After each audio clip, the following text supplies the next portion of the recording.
بسم اللہ الرحمن الرحیم۔ سرزمین فلسطین مسلمانوں کے لیے اتنی زیادہ محترم اور مکرم کیوں ہے؟ ذرا ملاحظہ کیجئے۔ نمبر 1، فلسطین انبیاء علیہ السلام کا مسکن اور سرزمین رہی ہے۔ نمبر 2، حضرت ابراہیم علیہ السلام نے فلسطین کی طرف ہجرت فرمائی۔ نمبر 3، اللہ تبارک و تعالیٰ نے حضرت لوط علیہ السلام کو اس عذاب سے نجات دی جو ان کی قوم پر اسی جگہ نازل ہوا تھا۔ نمبر 4، حضرت داؤد علیہ السلام نے اسی سرزمین پر سکونت رکھی اور یہیں اپنا ایک محراب بھی تعمیر فرمایا۔ نمبر 5، حضرت سلیمان علیہ السلام اسی ملک میں بیٹھ کر ساری دنیا پر حکومت فرمایا کرتے تھے۔ نمبر 6، چیونٹی کا وہ مشہور قصہ جس میں ایک چیونٹی نے اپنی باقی ساتھیوں سے کہا تھا، اے چیونٹیوں اپنے بلوں میں گھس جاؤ، یہی اس ملک میں واقع اسکلان شہر کی ایک وادی میں پیش آیا تھا جس کا نام بعد میں وادی نمل چیونٹیوں کی وادی رکھ دیا گیا تھا۔ نمبر 7، حضرت زکریا علیہ السلام کا محراب بھی اسی شہر میں موجود ہے۔ نمبر 8، حضرت موسیٰ علیہ السلام نے اسی ملک کے بارے میں اپنے ساتھیوں سے کہا تھا کہ اس مقدس شہر میں داخل ہو جاؤ۔ انہوں نے اس شہر کو مقدس شہر کے شرک سے پاک ہونے اور انبیاء علیہ السلام کا مسکن ہونے کی وجہ سے کہا تھا۔ فلسطین ہمارے لیے محترم اور مکرم کیوں ہے؟ اس کی وجوہات میں 9ویں وجہ یہ ہے کہ اس شہر میں کئی معجزات وقوع پذیر ہوئے، جن میں ایک کنواری بی بی حضرت مریم کے بطن سے حضرت عیسیٰ علیہ السلام کی ولادت مبارکہ بھی ہے۔ حضرت عیسیٰ علیہ السلام کو جب ان کی قوم نے قتل کرنا چاہا تو اللہ تبارک و تعالیٰ نے انہیں اسی شہر سے آسمان پر اٹھا لیا تھا۔ نمبر 11 آ جاتا ہے، ولادت کے بعد جب عورت اپنی جسمانی کمزوری کی انتہا پر ہوتی ہے تو ایسی حالت میں ہی مریم کا کھجور کے تنے کو ہلا دینا بھی ایک معجزہ الہی ہے۔ نمبر 12، قیامت کی علامات میں سے ایک حضرت عیسیٰ علیہ السلام کا زمین پر واپس تشریف اسی شہر کے مقام سفید منار کے پاس ہوگا۔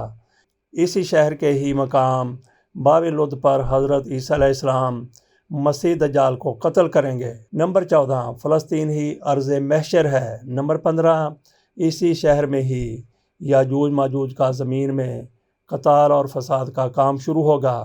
نمبر 16، اسی شہر میں وقوع پذیر ہونے والے قصوں میں سے ایک قصہ طالوت اور جالوت کا بھی ہے۔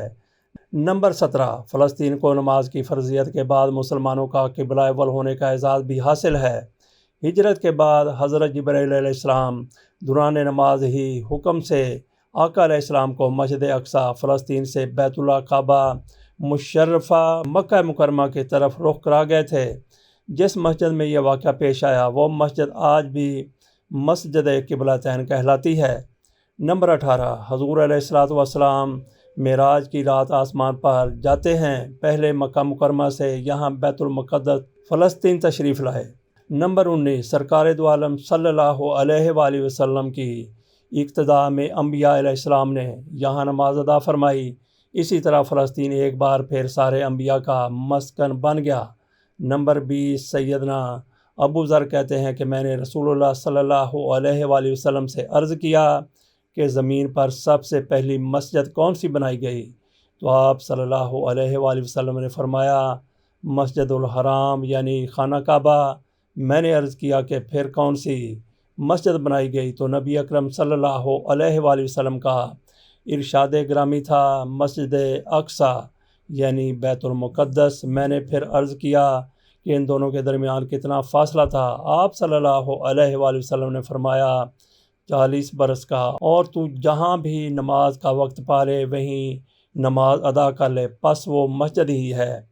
نمبر 21، وصال رسول صلی اللہ علیہ وآلہ وسلم کے بعد حضرت ابوبکر رضی اللہ تعالی عنہ کو ارتداد کے فتنہ اور دیگر کئی مشکلات سے نمٹنے کے لیے عسکری اور افرادی قوت کی اشد ضرورت کے باوجود بھی ارض شام یعنی فلسطین کی طرف آپ صلی اللہ علیہ وآلہ وسلم کا تیار کردہ لشکر بھیجنا بھی ایک ناقابل فراموش حقیقت اور واقعہ ہے۔